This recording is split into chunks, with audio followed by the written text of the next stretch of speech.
구약성경 에스겔서 37장을 보면 환상의 이야기, 한 환상의 이야기가 나오는데 바로 마른 뼈들의 환상의 이야기가 나옵니다.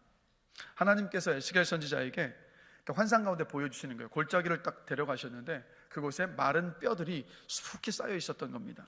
근데 하나님께서 에스겔 선지자에게 그 뼈들을 살릴 것이라는 내 말을 그 뼈들에게 네가 대언해라라고 말씀하셨어요. 그러자 에스겔이 그대로 하나님의 말씀대로 순종했습니다. 그 뼈들을 향해서 말한 거예요. 근데 에스겔이 하나님의 말씀대로 그대로 하자 어떤 일이 벌어지냐면 그 뼈들이 서로 움직이면서 연결되기 시작했습니다. 그리고 그 뼈가 연결되고 난 다음에 뼈에 힘줄이 생기고 살이 생기고 가죽이 덮였습니다. 그러자 하나님께서 다시 에스겔에게 하시는 말씀이 생기가 사방으로부터 와서 그곳에 다시 되살아난 그 뼈들에 들어가게 하라는 그 말씀을 하신 거예요. 그러자 에스겔이 그대로 순종해서 생기야 사방에서부터 와서 이 죽음을 당한 자에게 불어서 살아나게 하라라는 하나님의 말씀을 다시 대언했습니다. 그러자 생기가 사방으로부터 그들에게 들어와서 살아나고 큰 군대가 되었어요. 이게 에스겔서 37장에 나온 마른 뼈들의 환상입니다. 이 환상은 뭐냐면요, 마른 뼈처럼 죽어있는 사람들에게 앞으로 일어날 일을 하나님께서 미리 보여주신 일이었어요. 자, 에베소서 2장 1절을 보면요, 이런 말씀이 있습니다. 우리 같이 한번 읽어보겠습니다.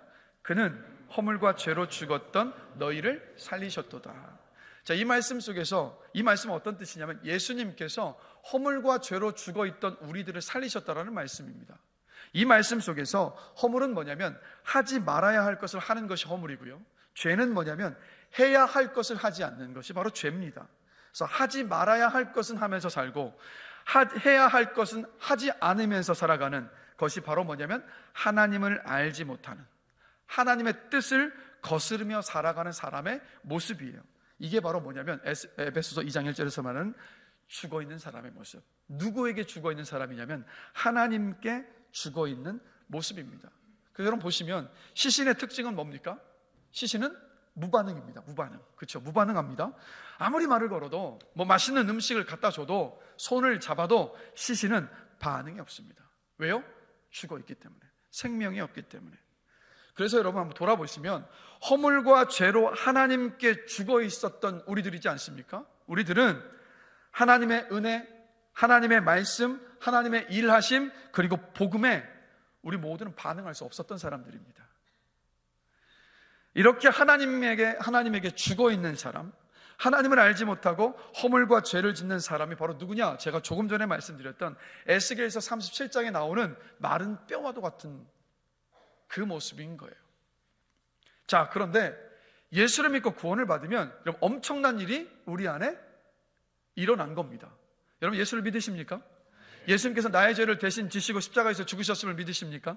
그 주님께서 3일 만에 죽음을 이기시고 부활하셔서 나를 하나님 앞에 의롭게 만들어 주셨음을 믿으십니까? 그 주님께서 다시 이 땅에 오실 것을 믿으십니까? 자, 여러분 그렇게 예수를 믿고 구원받았을 때 우리 안에 엄청난 일이 벌어지는데 그게 뭐냐? 사도행전 2장 38절을 보면 사도 베드로가 이런 말을 해요. 같이 한번 읽겠습니다. 너희가 회개하여 각각 예수 그리스도의 이름으로 세례를 받고 죄사함을 받으라. 그리하면 성령의 선물을 받으리니. 그럼 우리가 예수를 믿는 그 즉시 어떤 일이 벌어지냐면 성령이 우리 안으로 들어오십니다. 그래서 그리스도인은 누구냐면 성령께서 그 안에 살고 있는 사람, 이게 바로 그리스도인인 거예요. 그래서 성령이 우리 안에 계시다라는 것을 성경은 뭐라고 표현하냐면 예수의 생명이 흐른다라고 표현을 합니다. 그래서 예수님께서 이런 말씀을 하시죠. 너희가 나를 믿으면 생수의 강이 너에게서 흘러넘쳐 나오리라라고 말씀하셨는데 그게 뭘 말하는 거냐면 바로 성령께서 우리 안에 계심으로 말미암아서 예수의 생명이 우리 안에서 드러나는 모습을 주님께서 말씀하셨던 겁니다. 그래서 이것을 로마서 6장 11절에서 이렇게 말씀하고 있어요. 같이 한번 읽겠습니다. 죄에 대하여는 죽은 자이며 그리스도 예수 안에서 하나님께 대하여는 살아있는 자로 여기라.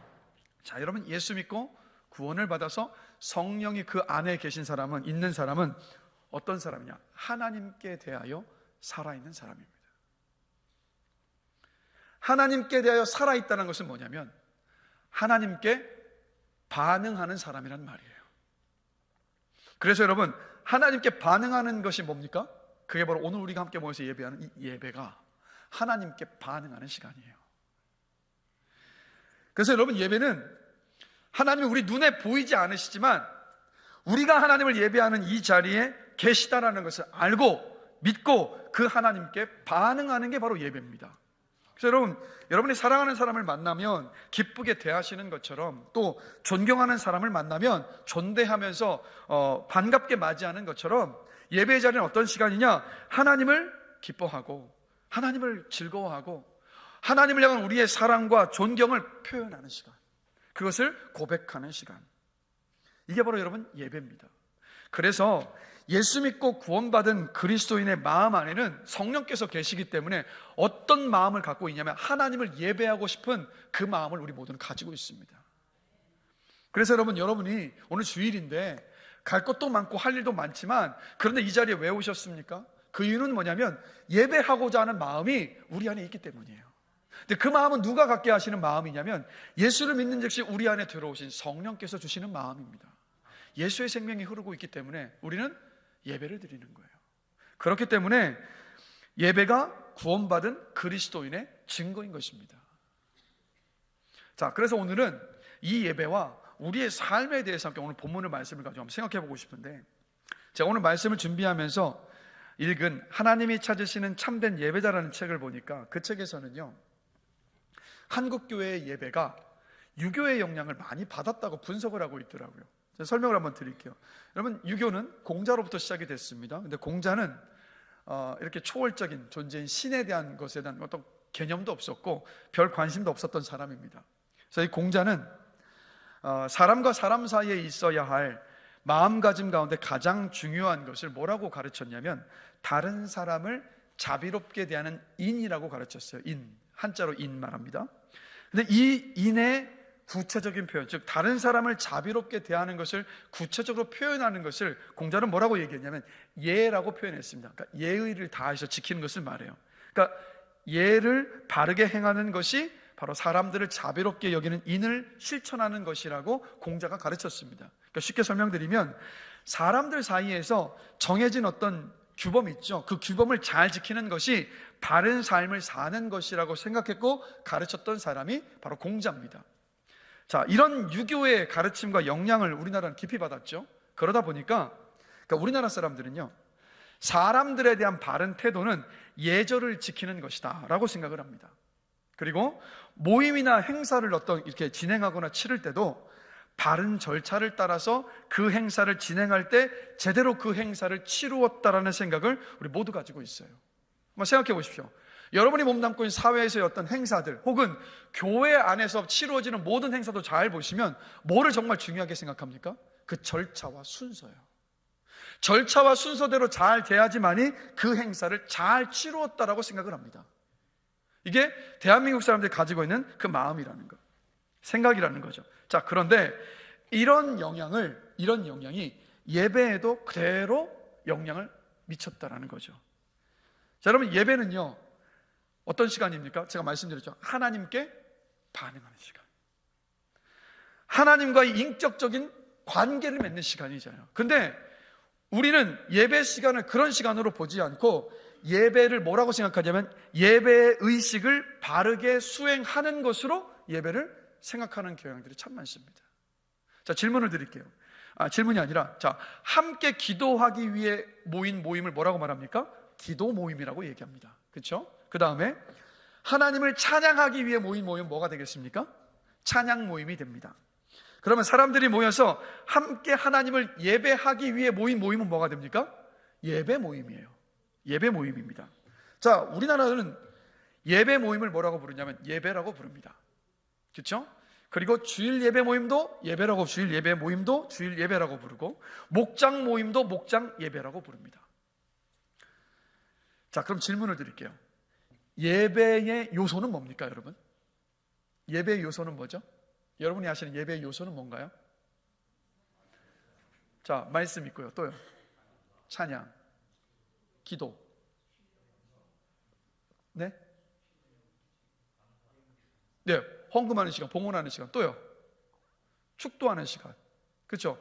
여러분이 지금 갖고 계신 주보에 나와 있는 이 순서들, 이게 바로 예배의 요소라고 지금 답변을 하신 거잖아요. 자, 그런데 분명하게 알아야 될 것은 뭐냐면 우리가 예배의 요소라고 생각하는, 여러분들이 지금 말씀하신 예배의 요소라고 말씀하신 그 모든 것들은 사실은요, 예배 모임의 요소는 될 수 있지만 예배의 요소는 아닙니다. 예배 모임과 예배는 달라요. 자, 조금 전에 다시 예배를 제가 이렇게 말씀드렸잖아요. 예배는 하나님이 눈에 보이지 않으시지만 우리가 하나님을 예배하는 자리에 계시다는 것을 알고 그 하나님께 반응하는 것이 예배라고 말씀드렸습니다. 그래서 우린 예배 자리에 올 때마다 사랑하는 사람을 만나면 기쁘게 대하는 것처럼, 존경하는 사람을 만나면 반갑게 대하는 것처럼, 이 자리에 함께 계신, 보이지 않으시지만 이 자리에 함께 계시는 그 하나님을 기뻐하고 즐거워하고 그 하나님께 감사를 표현하고 하나님께 사랑과 존경을 표현하고 하나님의 말씀 앞에 순종을 결단하는 것이 여러분 바로 예배입니다. 그래서 예배는 하나님과의 그래서 인격적인 만남이라는 거예요. 그렇기 때문에 예배 모임이 예배가 아니라 예배 모임 가운데 와서 그 하나님과 인격적인 만남과 교제가 있을 때만이 그 예배 모임이 예배가 되는 겁니다. 예배 모임은 예배와는 달라요. 그렇기 때문에 여러분 돌아보면 예배는 예배 모임의 순서를 다 지켰다고 해서 하나님을 예배한 것이 아닐 수도 있습니다.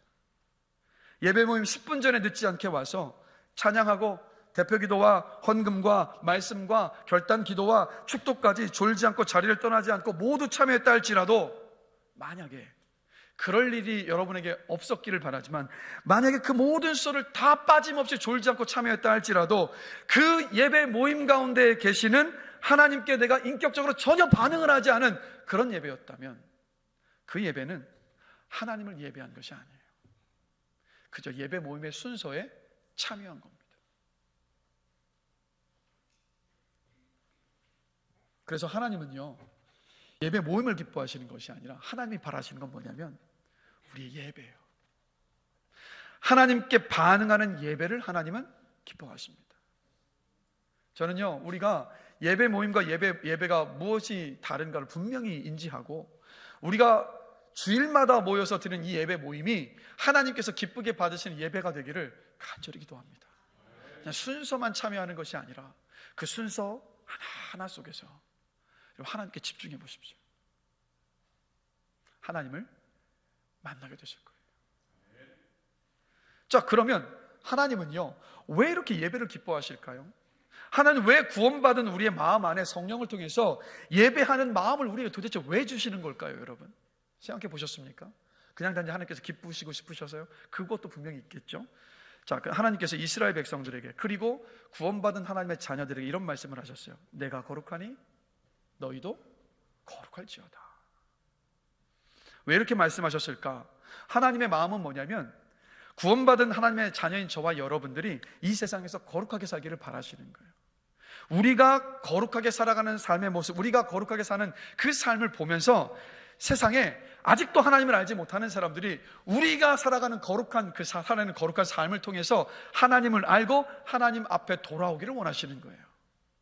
그래서 내가 거룩하니 너희도 거룩하라라고 말씀하셨습니다. 자, 그러면 거룩이 무언가 그 의미를 알아야 되는데, 거룩은 히브리어로 코데시입니다. 이 코데시는 무슨 뜻이냐면 잘라냄, 분리함을 의미하는 말로 더러움과 분리된 상태라는 뜻을 가지고 있어요. 그래서 이 거룩이라는 말은 하나님께만 사실 쓰여지는 단어입니다. 그래서 하나님께서 창조하신 우리가 살고 있는 세계와는 완전히 다른 하나님의 속성을 나타내는 표현이 바로 여러분 거룩이에요. 그래서 우리 하나님은 여러분 거룩하십니다. 좀 더 이해를 돕자면 이거예요. 하나님의 사랑은 거룩합니다. 왜 그러냐면 우리 인간의 사랑과는 차원이 다른 사랑이기 때문에. 하나님의 말씀은 거룩합니다. 왜 그렇습니까? 우리가 사용하는 말, 우리의 인간의 말과는 그냥 차원이 다른 그런 말씀이기 때문에 하나님의 말씀은 거룩해요. 여러분, 하나님은 거룩하십니다. 하나님은 거룩하세요. 자, 그런데 이렇게 우리가 감히 범접할 수도 없고 우리와는 차원이 다른 거룩하신 하나님께서 우리에게 뭐라고 말씀하시냐면 이렇게 말씀하신단 말이에요. 내가 거룩하니 너희도 거룩해라. 자, 여러분, 우리가 하나님처럼 거룩해질 수 있습니까? 여러분, 우리는요 하나님처럼 다른 사람과 완전히 다른 차원으로 구별될 수 없습니다. 우리의 말이나 우리의 사랑이나 우리의 선택이나 우리의 행동도 이 세상에서 살고 있는 다른 사람들, 우리 옆자리 여러분 옆에서 함께 예배하고 있는 그 사람들과 완전히 다를 수가 없어요. 구별될 수가 없단 말이에요. 자, 그렇다면 하나님은 우리에게 불가능한 일을 요구하시는 것입니까? 우리가 도저히 이룰 수 없고 감당할 수 없는 무거운 짐을 우리에게 짊어주신 것이 짊어지고 살아가게 하신 겁니까? 그럼 그렇지 않아요. 우리 하나님 그런 분 아니시거든요. 우리에게 불가능한 것, 우리가 지고 갈 수 없는 짐을 억지로 떠넘기신 다음에 막 고통스럽게 살아가기를 원하시는 하나님이 절대 아니십니다. 하나님은 그런 분이 아니시라고요.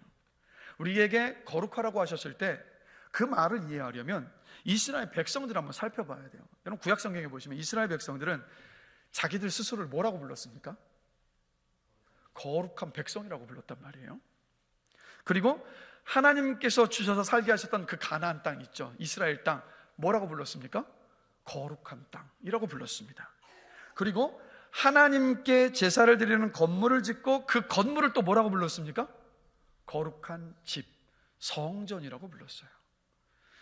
그리고 하나님께 제사 드리는 그 날을 또 뭐라고 불렀습니까? 거룩한 날이라고 해서 성일이라고 불렀습니다. 자, 이상하죠? 하나님께만 사용할 수 있는 단어인 그 거룩이라는 그 단어를 이스라엘 백성들은요, 왜 자기 자신에게, 자신들이 살고 있는 땅에, 자신들이 제사 드리는 건물에, 그리고 자신들이 하나님께 나아가는 그 날에 왜 거룩이라는 말을 붙였을까요, 여러분? 자, 여러분, 이 거룩이라는 표현이 우리와는 전혀 구별된 하나님께만 사용되는 표현이지만 이 거룩이라는 단어가 피조물에 사용이 될 때는 어떤 의미냐면요, 그 피조물이 하나님과 관계를 맺고 있다는 뜻이에요. 그렇다면 어떻게 되겠습니까? 하나님과의 관계 안에 있다면 바로 그 사람이 거룩한 사람일 거예요. 그래서 하나님께서 여러분 안식일을 지키라고 말씀하셨습니다. 자, 그 안식일을 정한 목적을 출애굽기 31장 13절에서 이렇게 말씀하고 계시거든요. 우리 같이 한 목소리 한번 읽어보겠습니다. 너희를 거룩하게 하는 여호와인 것을 너희로 하여금 알도록 너희와 나 사이에 대대로 있을 표시니라. 표시. 이렇게 말씀하셨어요. 우리를 거룩하게 하시는 분은 하나님이십니다. 우리 스스로 우리는 거룩해질 수가 없어요. 하나님이 사람을 거룩하게 하십니다. 자, 그러면 하나님은 사람을 어떻게 거룩하게 하시느냐? 안식일을 통해서 거룩하게 하신다고요. 구약의 안식일은 오늘날의 어떤 날입니까? 바로 이 주일입니다. 주일. 여러분, 오늘은 일요일이 아닙니다. 여러분, 오늘은 일요일이 아니에요. 그러니까 하나님을 믿지 않는 사람들은 일요일이라고 부르지만 하나님을 알고 하나님을 믿고 하나님을 예배하는 사람들은 오늘을 주일이라고 부릅니다. 주일이 무슨 뜻입니까? 주님의 날. 주님의 날은 뭡니까? 하나님을 예배하며 하나님과 교제하는 날. 내가 하나님과의 관계 안에 있음을 확인하는 날. 그날이 주일이에요. 자, 그래서 조금 전에 말씀드렸던 것처럼 피조물인 저와 여러분들이 하나님과의 관계 안에 있을 때 우리는 여러분 거룩해집니다. 우리가 오늘 하나님과의 관계를 확인하고 그분께 예배하는 날이기 때문에 주일은 여러분 거룩한 날인 거예요. 그래서 여러분 어떤 공간이나 어떤 시간이 거룩하냐 거룩하지 않느냐는요, 그 시간과 그 공간 안에 있는 사람이 하나님과의 관계 속에서 살아가고 있느냐 아니냐에 달려 있는 겁니다. 만약에 여러분들이 뭐 직장에서 일을 하시는 어떤 시간이 됐든 그 시간에 정말 나를 지켜보고 있는 하나님을 의식하면서 그 자리에 계셨다면 그 공간은 거룩한 공간이 되는 거예요. 여러분이 하나님을 의식하시면서 어떤 시간을 보내시면 그 시간은 하나님께서 기쁘게 여기시는 거룩한 시간이 되는 겁니다. 이게 바로 거룩이라는 거예요. 그래서 우리가 하나님과 올바른 관계 안에 있을 때 우리는 여러분 거룩해집니다. 그래서 오늘 우리가 모여서 하나님을 예배한 이 건물은요, 잘 보십시오. 예배당이지 않습니까? 그런데 예배 모임을 위한 공간이잖아요. 그런데 주일에 우리가 이렇게 한 자리에 함께 모여서 하나님을 예배하고 하나님과 교제할 때 이곳은 어떤 곳이 되냐면 거룩한 곳, 성전이 되는 거예요. 우리가 하나님을 예배하는 날이 오늘이기 때문에 주일인 오늘은 성일 거룩한 날이 되는 겁니다. 그래서 우리는 여러분 기억하세요. 예배를 통해서 하나님과의 관계를 확인하고 누리는 거예요. 하나님이 내 아버지 되어주시고 내가 하나님의 자녀임을 확인하는 시간, 하나님이 나를 사랑하시는 분, 나의 보호자, 내 인생의 책임자, 내 인생의 인도자, 나의 위로자이심을 확인하고 알고 기뻐하는 시간이 바로 이 예배 시간입니다. 하나님은 우리가 이 함께 모여드리는 예배를 통해서 바로 그 하나님을 알고 하나님과의 관계를 누리기를 원하시는 거예요. 사실 어떤 면에서 이 예배, 이 주일은요, 하나님 우리를 위해 주신 시간입니다. 여러분, 우리가 언제 안식할 수 있습니까? 여러분, 안식을 누리고 계십니까? 아무리 물질적으로 부유하고 내 인생에 문제가 없다 할지라도 우리는 안식을 못 누려요. 사람은 기본적으로 그 마음 안에 두려움을 가지고 있기 때문에. 근데 우리가 언제 안식을 누립니까? 주님 안에 있을 때, 하나님과의 관계 속에 있을 때 우리는 안식을 누려요. 여러분, 그래서 한 주 동안 치열하게 삶을 사시다가 주일에 예배를 딱 드리면 우리의 마음 안에 주어지는 것이 있잖아요. 뭡니까? 평안함이요. 그 평안함이 왜 옵니까? 지난 한 주간 내가 내 힘으로 살아보겠다고 발버둥쳐서 이렇게 힘겹고 버거웠는데, 맞다, 내 인생은 하나님께서 붙들고 계시지, 내 인생은 하나님께서 책임져 주시지. 그것을 확인할 때 주어지는 게 평안이고, 그 평안함 속에서 우리는 안식을 누릴 수 있잖아요. 사실 그래서 이 주일은 하나님이 우리를 위해 허락하신 날입니다. 하나님 안에서 안식을 누리라고. 그리고 우리가 이렇게 하나님과의 관계 안에 있을 때, 그때 우리는 어떻게 됩니까? 거룩해지는 거예요. 여러분, 우리가 세상과 구별되는 이유는 딱 한 가지밖에 없습니다. 우리가 하나님과의 관계 속에 있는 사람들이기 때문에. 하나님 우리 아버지시고 우리가 하나님의 아들이고 딸이기 때문에 우리는 세상과 구별되는 거예요. 세상 사람들과 구별되는 거예요. 그래서 하나님은 우리가 어떻게 살아가기를 원하시냐면, 그냥 거룩한 하나님의 자녀로 이 땅을 살아가기를 원하시는 겁니다. 이게 뭐냐면, 하나님의 자녀이고 하나님의 백성임을 알고 그 안에서 이 땅을 살아가기를 원하시는 거예요. 그래서 우리가 거룩한 하나님의 백성으로 이 땅을 살아가면서 하나님을 알지 못하는 사람들이 우리를 통해서 하나님을 예배하는 예배자로 세워지고, 그들도 하나님의 관계 안에 들어와서 그들도 역시 우리처럼 이 땅을 거룩한 백성으로 살아가는 통로가 되기를 원하시기 때문입니다. 이게 하나님의 마음이고 하나님의 계획인 거예요. 그렇기 때문에 여러분, 주일날 우리가 드리는 이 예배와 우리의 삶은 따로따로가 아니에요. 주일 우리가 드리는 이 예배와 삶은 여러분 별개가 아닙니다. 예배는 삶과 무관할 수가 없어요. 그래서 자, 여러분, 우리가 이런 표현을 자주 쓰는데요, 예배 드린다는 표현 자주 쓰지 않습니까? 무슨 뜻인가요, 여러분? 예배 드린다, 무슨 뜻입니까? 한번 생각해 보시면서 한번 사용하고 계십니까? 예배 드린다, 무슨 말일까요? 예배나 예배 모임은 하나님께 드려지고 나는 남는다는 뜻입니까? 아니면 예배 시간은 지나가고 나는 남아서 예배 시간은 예배 시간이고 나는 이전의 삶으로 돌아간다는 뜻입니까? 내가 가진 돈의 일부는 헌금으로 들여서 나를 떠나가고 나머지 돈은 나의 것으로 남는다는 뜻입니까? 아니면 예배를 드리면서 하나님께 드렸던 마음과 정성은 하늘로 다 올라가고 내 몸은 여전히 이 땅에 남는다는 뜻입니까? 예배 드린다는 그 뜻이? 아니잖아요. 그 뜻이 바로 오늘 본문이에요. 로마서 12장 1절, 오늘 본문 말씀 다시 한번 한 목소리 한번 읽어보겠습니다. 그러므로 형제들아, 내가 하나님의 모든 자비하심으로 너희를 권하노니 너희 몸을 하나님이 기뻐하시는 거룩한 산제물로 드리라. 이는 너희가 드릴 영적 예배니라. 자, 이 말씀을 통해서 보면 예배 드린다라는 것은 우리 몸을 산제물로 하나님께 드린다는 것이라는 걸 알 수 있어요. 예배는 예배 모임이나 예배 의식을 하나님께 올려드리는 시간이 아니라 바로 예배 드리건 여러분들 자신을 하나님께 드리는 시간입니다. 내 몸을 하나님께 드리는 것. 이게 무슨 뜻이냐면 이겁니다. 내 전 인격과 삶 전체를 하나님께 드리는 것이 바로 예배라는 거예요. 그래서 여러분, 우리는요 구원받기 위해 예배 드린 거 아닙니다. 이미 주신 구원의 은혜에 대한 반응이 바로 예배예요. 또 우리는 하나님의 인정과 사랑을 받기 위해서 예배하는 것도 아닙니다. 여러분 기억하십시오. 이미 하나님은 여러분을 인정하셨고 여러분을 사랑하고 계시다라는 거. 여러분은 이미 하나님의 인정과 사랑을 받고 있는 하나님의 아들이고 하나님의 딸이기 때문에 우리는 하나님을 예배합니다. 우리는 문제 해결을 받기 위해서 예배하는 게 아니에요. 우리 인생의 길이요 진리요 생명이신 하나님께서 주님께서 우리의 인생 속에서 어떤 일을 행하셨는가, 그것을 기억하고 돌아보면서 기뻐하면서 감사하면서 하나님을 예배하는 겁니다. 그래서 여러분, 찬양과 대표기도와 헌금시간과 신앙고백과 성경봉독과 설교와 결단의 찬양과 결단의 기도, 그리고 축도 이후에 여러분들이 잠시 이 자리에 앉아서 기도하는 그 각자의 개인의 기도 시간까지, 이 모든 예배 모임의 순서 속에서 우리는요, 오직 딱 한 가지를 생각해야 돼요. 하나님을 생각해야 된다.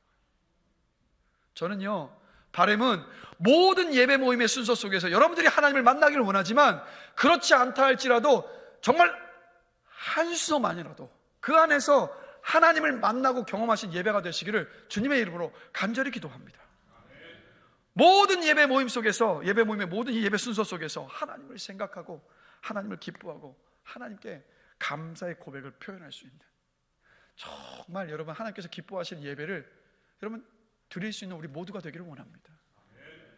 이렇게 우리가 예배에서 하나님을 예배할 때 우리가 고백하게 되는 고백이 있잖아요, 여러분. 이런 고백 아닙니까? 하나님, 전 하나님의 것입니다. 제 인생 제게 아니라 하나님 겁니다. 내 모든 것 하나님의 다스림 아래 있습니다. 하나님, 저 이번 한 주 하나님의 뜻대로 살겠습니다. 우리가 참으로 정말 하나님을 예배할 때 우리 이 고백이 나오지 않습니까? 그래서 예배를 드린다는 것은 뭐냐면 내 삶을 하나님께 드린다는 뜻이에요. 너희 몸을 하나님이 기뻐하시는 사한 제물로 드리라는 것은 뭐냐면 하나님께 드려진 제물로 이 세상을 살아가라는 말씀이에요. 그래서 한번 시편 15편 1절을 보면요, 다윗이 이런 말을 합니다. 같이 한번 읽어보겠습니다. 여호와여, 주의 장막에 머무를 자 누구오며 주의 성산에 사는 자 누구오니까. 그러니까 이 말은 이런 뜻이죠. 하나님, 누가 하나님의 성전에 가서 예배 드릴 수 있습니까? 라는 그런 질문입니다. 그런데 이 질문은 이렇게도 생각해 볼 수 있어요. 하나님, 예배자는 어떻게 살아야 합니까? 예배 드리고 난 후에는 어떻게 살아야 합니까? 라는 뜻이 될 수 있죠. 그래서 그 다음에 답이 시편 15편 2절부터 5절까지 말씀인데, 우리 다 같이 한 목소리 한번 읽어보겠습니다. 정직하게 행하며 공의를 실천하며 그의 마음의 진실을 말하며 그의 혀로 남을 허물하지 아니하고 그의 이웃에게 악을 행하지 아니하며 그의 이웃을 비방하지 아니하며 그의 눈은 망령된 자를 멸시하며 여호와를 두려워하는 자들을 존대하며 그의 마음에 서원한 것은 해로울지라도 변하지 아니하며 이자를 받으려고 돈을 구워주지 아니하며 뇌물을 받고 무지한 자를 해하지 아니하는 자이니 이런 일을 행하는 자는 영원히 흔들리지 아니하리라. 아멘. 2절에서 뭐라고 말씀합니까? 정직하게 살아야 하고 죄를 멀리하고 의롭게 살고 거짓말하지 않는 삶을 살아야 한다라고 말씀하고 있고, 3절에서는 혀로 다른 사람을 헐뜯고 욕하거나 비난하지 않고 이웃과 친구에게 악한 일을 하지 않아야 한다고 말합니다. 4절에서는 죄를 짓는 사람과 친구가 되지 말고 하나님을 잘 섬기는 사람과 가까이 지내고 그들을 귀하게 여기라고 합니다. 예배 때 하나님과의 약속을 뜻하는 서원을 삶에서 최선을 다해서 지켜내라고 합니다. 5절에서는 가난한 사람에게 돈 때문에 횡포 부리지 말고 약한 사람을 억울하게 만들지 말고 할 수만 있다면 후하게 다른 사람에게 자비를 베푸는 삶을 살라고 말씀하고 있는데, 이게 바로 자신을 하나님께 제물로 드린 예배자의 삶이라고 말씀하고 있는 거예요. 이런 삶의 예배자로 최선을 다해 살면 뭐라고 말씀합니까? 그 사람에게 영원히 흔들리지 않는 삶을 주시겠다라고 말씀하시잖아요. 이게 이런 거 아니겠습니까? 우리가 정말 매일의 삶 속에서요, 최선을 다해서 주의 말씀을 따라 순종하며 살아간다면 우리는 그 순종 속에서 확신할 수 있거든요. 아, 하나님이 나하고 함께하고 계시는구나. 하나님이 내 삶을 기쁘게 받으시겠구나. 그럼 그 안에서 우리는 흔들리지 않습니다. 그래서 하나님은 다윗을 뭐라고 부르셨습니까? 내 마음에 합한 사람이라고 부르셨어요. 근데 다윗이 이런 칭찬을 받은 것이 결코 우연이 아닙니다. 다윗의 이 시편을 다시 한번 생각해 보면요, 다윗이 하나님께 예배를 드리고 나서 그 한 주 동안 얼마나 치열한 삶을 살았는지 우리 충분히 짐작해 볼 수 있지 않겠습니까? 하나님은 다윗이 예배하던, 다윗의 예배를 너무 기쁘게 받으셔서 다윗이 예배하던 그 다윗의 장막을 내가 회복시키시겠다라고 하실 만큼 다윗의 예배를 정말 기쁘게 받으셨습니다. 그런데 그 이유가 다윗이 수금을 잘 타서 수금으로 하나님을 찬양했기 때문이 아니고, 바지가 흘러내리는 것도 모를 정도로 춤을 추며 기뻐했기 때문도 아니에요. 다윗은요, 하나님과 만나는, 하나님을 예배하는 그 하루를 위해서 한 주를 정말 치열하게 살았던 겁니다. 그 한 주간 혀에 재갈을 물리고 말을 삼가했고, 믿음의 친구들을 벗삼으며 살았고, 가난한 사람들을 돌보는 것에 열심을 냈고, 허탄한 말이나 거짓말을 하지 않기에 최선을 다했습니다. 그런 한 주간에 그런 치열한 삶을 살았기 때문에 하나님은 다윗이 드렸던 그 예배를 그토록 기쁘게 받으셨던 거였습니다. 그러니까 요즘 이제 막 전도가 되지 않는다는 말들을 참 많이 합니다. 근데 한번 돌아보는 것은, 전도를 가로막는 주범이 혹시 우리의 일상은 아닐까 한번 생각을 해봅니다. 여러분, 세상 사람들은 우리가 예배당에 있는 모습을 모릅니다. 볼 수도 없고요. 우리가 여러분들이 열정대로 찬양하는 모습도, 또 말씀에 아멘 하시면서 내 삶을 그 말씀에 비추어서 돌아보시는 그 모습도, 눈물 흘리며 결단하며 기도하는 그 모습도 세상에 믿지 않는 사람들은 볼 수도 없고 사실 관심도 없습니다. 근데 그 세상에 믿지 않는 사람들이 보는 것은 어떤 모습이냐면 바로 이 예배를 마치고 나온 그 모습을 보잖아요. 뭐 이렇게 한번 생각을 해봤으면, 세상 사람 누군가가요, 엉망진창으로 사는 어떤 내 모습을 알고, 우리의 모습을 알고 있습니다. 그런데 막 주일날 교회 간다고 가는데, 주일날 교회라는 곳에 가서 한두 시간 있다가 나오면요, 그 사람이 막 달라지는 모습이 보여요. 근데 그런 사람이 막 한둘이 아니라, 주변에 막 교회 간다는 사람들이 많은데 한둘이 아니라 많아요. 만약에 이렇다면요, 세상이 교회와 성도를 바라보는 그 시선이 여러분 이렇게 되지 않겠습니까? 와, 도대체 저 교회라는 곳이 도대체 어떤 곳이길래 저렇게 사람이 바뀔 수 있는 거지? 도대체 어떤 곳이길래 저 막장처럼 보였던 저 사람이 어떻게 이렇게 바뀔 수 있는 거야? 라고 여러분 정말 궁금해서라도 그분들이 정말 찾아서 교회에 오는 일이 일어나지 않을까요? 결국 여러분, 주일에 예배드리는 예배자는 우리의 삶이 변화되지 않는다면 세상 사람들은 우리의 모습을 보면서 하나님을 궁금해하지 않을 겁니다. 세상 사람들은 성경을 읽는 게 아니라 우리의 삶을 보고 하나님을 보잖아요. 우리는 성경 말씀을 통해서 하나님을 알지만 그들은 우리의 삶을 보면서 하나님께로 옵니다. 또 그리고 하나님께 드려진, 그렇기 때문에 여러분, 하나님께 드려진 제물로 살아가는 삶, 즉 삶의 예배가 이렇게 여러분 큰 힘이 있습니다. 바람은 저도 그렇고 우리 모두가 도대체 예배당 안에서 어떤 일이 일어나길래 저렇게 사람이 변하지? 그러니까 궁금해서라도 이 교회에 나오지 않고서는 못 견디게 만드는, 여러분 그런 삶이 우리의 삶이 되는 은혜가 있기를 정말 간절히 기도합니다. 간절히 기도해요. 여러분의 삶이 전도가 되시길 축복합니다. 말씀을 마무리하겠습니다. 우리 찬양팀 다 올라와 주시고요. 2010년에 여러분 IT에 큰 지진이 있었습니다. 그때 그 큰 지진 후에 1년이 지나서 월드비전 총재였던 리처드 스턴즈가 그 IT를 다시 한번 방문을 했습니다. 근데 어느 곳을 방문했냐면 교회 건물이 무너져 교인들이 텐트에서 예배를 드리고 있는데, 그 예배 드리는 곳에 이 리처드 스턴즈 월드비전 총재가 방문을 했는데, 그곳에서 이 스턴즈 총재는 두 아이의 엄마로 32살이 된 데모시 루파이라는 한 여인을 만났습니다. 이 여인은요, 1년 전에 그 지진 때문에 무너져 내리는 빌딩에 깔려서 오른팔과 왼쪽 다리를 다 절단했습니다. 그런데 그 예배 자리에 와 있었는데 이 데모시 루파인이 찬양할 때는요, 남은 왼손을 들고 그렇게 기뻐하며 하나님을 예배하며 찬양하는 거예요. 그 모습에 이 스턴즈 총재가 충격을 받았습니다. 두 아이의 엄마로 한쪽 팔과 한쪽 다리를 잃어버렸는데, 그리고 직장도 잃어버렸는데 여전히 하나님을 예배할 마음이 있다는 것이, 그리고 그 예배 자리에 와서 하나님을 예배하고 있다는 것이 너무 놀라웠기 때문이었어요. 그래서 그 예배를 마친 후에 이 리처드 스턴즈 총재가 루파인에게 찾아가서 묻습니다. 아니 어떻게 이렇게 예배할 수 있습니까? 라고 물었어요. 그래서 이 루파인이 이렇게 대답을 했어요. 저는 작년 1월 12일에 주님을 영접했습니다. 1년 전 지진이 일어나기 직전에 예수님을 영접한 거예요. 오늘 제가 진심으로 기쁘고 감사한 것은 주님이 저를 구원하여 주셔서 영생을 주신 것 때문입니다. 당장 천국에 가도 되었을 나로 하여금 이렇게 더 살게 하신 것은 두 딸을 키우라는 사명과 몇 년 더 이 땅에서 주를 섬기라는 하나님의 뜻으로 압니다. 사는 게 힘들기는 하지만 저는 제가 받은 구원이 진심으로 감사해서 이렇게 예배합니다.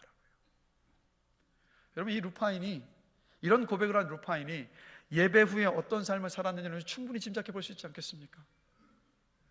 그녀의 예배와 삶은 따로가 아니었을 거예요. 자신의 삶을 제물로 드린 그 제물로 그 땅을 살아갔을 거예요. 여러분, 하나님은요, 오늘 이 자리에서 함께 예배하는 우리 모두가 다 삶의 순간순간을요, 주일날 이곳 예배당에서 예배하듯 살기를 원하십니다. 예배하듯 사는 것은 뭐냐면 예배 때의 마음가짐을 가지고 일상의 삶을 사는 것입니다. 예배에서 경험한 하나님, 그리고 그 경험한 하나님을 통해서 받은 하나님의 마음, 하나님의 관점과 관심, 하나님의 생각과 계획, 그리고 하나님의 그 말씀을 삶에서 지키며 적용하며 사는 것, 이게 바로 주일날 예배하는 그 모습으로 한 주를 사는 겁니다. 이게 바로 하나님께서 원하시는 예배예요. 근데 지금 보니까 여러분들의 표정이요, 너무 굳어 계신 것 같은데 아마도 그런 마음들이시겠죠. 나는 그렇게 완벽하게 한 주를 그런 예배자로 살 수 없는데라는 마음의 부담감들을 분명히 안고 계실 것 같은데, 여러분, 완벽한 예배자로 살아야 된다라고 부담 갖지 마십시오. 그런 생각 갖지 마세요. 자, 오늘 로마서 12장 1절에서 우리가 삶의 예배자로 살기를 원하신다라고 말씀하고 난 다음에 로마서 12장 3절을 보면요, 이렇게 말씀하고 있습니다. 우리 같이 한번 한 목소리로 힘차게 읽어보겠습니다.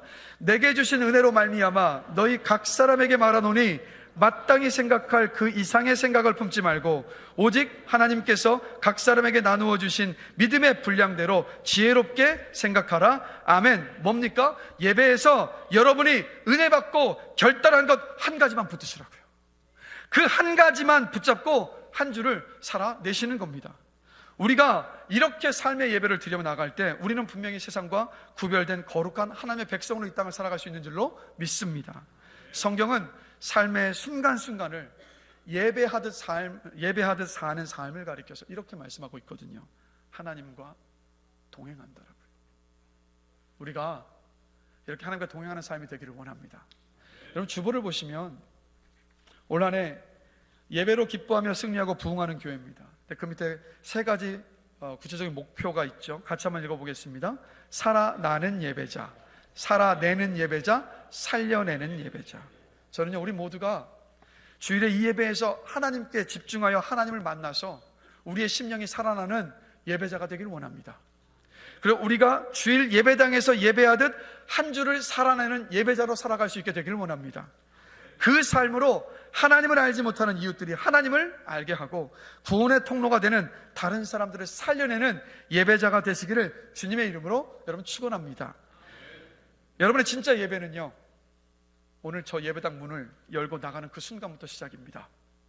하나님께서 기뻐하시는 예배자, 주일 이곳에서 예배하듯 한 주를 살아내시는 여러분 삶의 예배자들이 되시기를, 주님께서 찾으시는 예배자가 되시기를 주님의 이름으로 축복합니다.